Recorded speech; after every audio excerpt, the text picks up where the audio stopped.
Bismillahirrahmanirrahim. Assalamualaikum warahmatullahi wabarakatuh. Kami dari kelompok 2 membahas materi kognitivisme. Adapun saya Vanessa Ismi Hidayah sebagai moderator sekaligus pemateri kedua, dan teman saya Zahra Malia sebagai pemateri pertama. Saya Nurmala sebagai pemateri ketiga. Baik, langsung saja kita serahkan kepada pemateri 1 untuk penjelasan selanjutnya. Jadi di sini saya akan membahas pengertian tentang kognitivisme. Kognitivisme adalah cabang psikologi yang bertanggung jawab untuk mempelajari dan berfokus pada proses mental yang berbeda, termasuk bagaimana yang memahami, berpikir, mengingat, belajar, dan memecahkan masalah.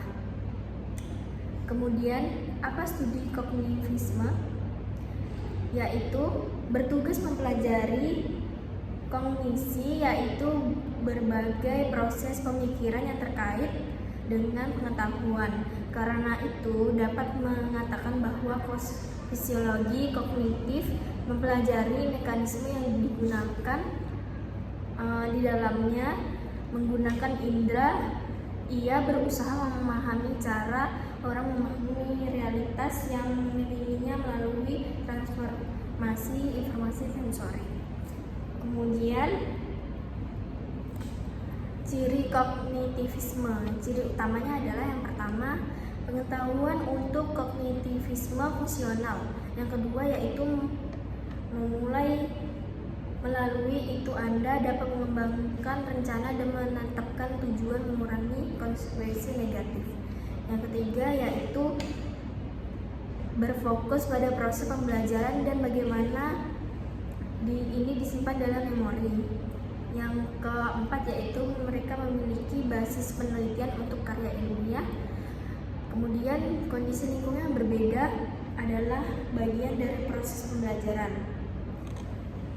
Kemudian penjelasan contoh dan demonstrasi membentuk panduan untuk pembelajaran yang tepat. Lalu pengetahuan harus bermakna. Siswa dapat dibantu untuk mengatur dan menghubungkan informasi baru dengan pengetahuan yang sudah tersedia. Yang terakhir yaitu subjek terlihat pengolah informasi yang aktif melalui pendaftaran dan perorganisasian informasi. Kemudian latar belakangnya. Studi yang pertama dilakukan yang memiliki fokus kognitif murni dilakukan oleh pada tahun 1950-an, menampilkan sebagai teori yang berusaha menggantikan teori behaviorisme. Semua ide dari para pemikir ini memiliki kesamaan fokus dan perhatian, persepsi, memori, kecerdasan, dan pemikiran. Kemudian sejarah kognitivisme, yaitu pendekatan pertama yang diberikan pada subjek ini muncul secara praktis sejak zaman Descartes dengan paradigma cognitu ergo sum, yang artinya saya pikir, oleh karena itu saya ada menjelaskan dengan kata lain bahwa kita harus berpikir lebih dahulu agar ada.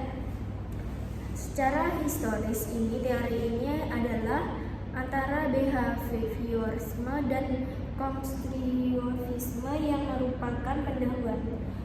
Perkembangannya terjadi antara tahun 1950 dan 1960, memiliki pengaruh yang lebih besar pada tahun 70-an dan berakar di Inggris ketika studi tentang persepsi pemikiran dan proses kognitif dimulai.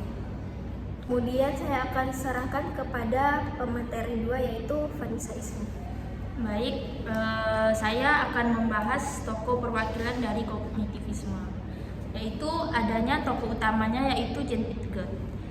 Dia mengatakan bahwa perkembangan mental sejak lahir hingga dewasa itu adalah progresif, bergerak dari kecil ke besar, dan ini mengatur perkembangan kecerdasan. Yang selanjutnya Jerome Bruner, psikolog dan pendidik dari Amerika Serikat yang mengembangkan teori belajar penemuan yang mendorong siswa untuk memperoleh pengetahuannya sendiri. Yang ketiga David Ansuber, yaitu pencipta pembelajaran bermakna, menjelaskan bahwa belajar adalah penggabungan informasi baru ke dalam struktur kognitif orang, memfasilitasi pembelajaran mereka.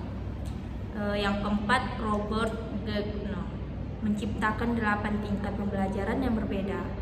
Yang terakhir Howard Gardner, saya membuat teori kecerdasan majemuk melawan paradigma kecerdasan unik. Dia mengatakan bahwa orang memiliki jenis kecerdasan. Nah, adapun selanjutnya prinsip kognitivisme, yaitu ia melihat subjek sebagai pengolah rangsangan aktif dan proses ini menentukan perilaku kita. Yang kedua, belajar adalah mengembangkan keterampilan untuk memahami kenyataan yang akan memungkinkan kita untuk menghasilkan respon yang memadai untuk berbagai konteks. Nah, yang ketiga, pelajari aspek-aspek yang dapat diamati dan tidak diobservasi. Yang selanjutnya, jelajahi proses ingatan, resepsi, ingatan, pelupa, transfer, dan asimilasi berikut. Melalui asimilasi, pembelajaran yang berarti tercapai. Yang selanjutnya, untuk mengembangkan proses kognitivisme memungkinkan siswa untuk menyadari proses kognitif mereka sendiri, memungkinkan mereka untuk lebih mandiri dan reflektif. Yang terakhir, dia menganggap individu sebagai makhluk aktif dan pembangun pengetahuannya sendiri. Baik, adapun pembahasan selanjutnya yaitu kontribusi kognitivisme. Kontribusi utamanya adalah untuk pendidikan, terutama dalam aspek belajar mengajar. Dia telah berhasil menyumbangkan aktivitas khusus dan penting untuk belajar seperti memori dan penalaran. Ini juga berkontribusi dalam upaya untuk memprediksi dan mengendalikan perilaku secara empiris dan eksperimental. Perencanaan dan organisasi yang harus diberikan kepada proses pengajaran, pencarian bala bantuan yang berbeda untuk mencapai tujuan, dan evaluasi pendidikan dari siswa sesuai dengan tujuan. Selanjutnya, terakhir saya membahas tentang kegunaan kognitivisme. Dalam pendidikan, kognitivisme sangat penting karena pendidik harus menganggap siswa sebagai pengolah informasi yang aktif dan tidak hanya sebagai penerima pendidikan. Dengan ini, sejumlah aspek yang terkait dengan siswa harus memperhitungkan untuk memeriksa kemampuan siswa ketika Anda melewati operasi mental. Selanjutnya saya serahkan kepada Nurmala sebagai pemateri ketiga. Baiklah, di sini saya akan menjelaskan pentingnya kognitivisme. Kognitivisme penting karena mengajarkan kita untuk mengamati proses pemikiran untuk mendapatkan pengetahuan. Melalui itu, kita dapat mengamati dan mempelajari berbagai mekanisme untuk mencapai pendidikan yang lebih baik, yang membantu mengembangkan rencana dan menetapkan tujuan, meminimalkan kemungkinan dan mengalami konsekuensi negatif. Kemudian adapun contoh kognitivisme, misalnya seorang bayi berusia 8 bulan yang sejak lahir memperoleh pengetahuan tentang lingkungannya, dari pengenalan suara dan wajah orang tuanya hingga suara-suara di sekitarnya. Secara bertahap, belajar membedakan bentuk, warna, rasa, dan suara yang ia asosiasikan ke berbagai objek dan situasi. Semua ini berkat perkembangan kognitif, baik itu tidak memperoleh yang baru, yang lama mengasimilasi, mengatur dan menyeimbangkan yang baru. sehingga menimbulkan adaptasi yang lebih besar terhadap lingkungan mereka. Sekian penjelasan dari saya akan kembalikan kepada moderator. Baik, itu saja dari kelompok kami. Apabila ada kesalahan, kami minta maaf. Kami tutup. Billahi taufiq wal hidayah. Wassalamualaikum warahmatullahi wabarakatuh.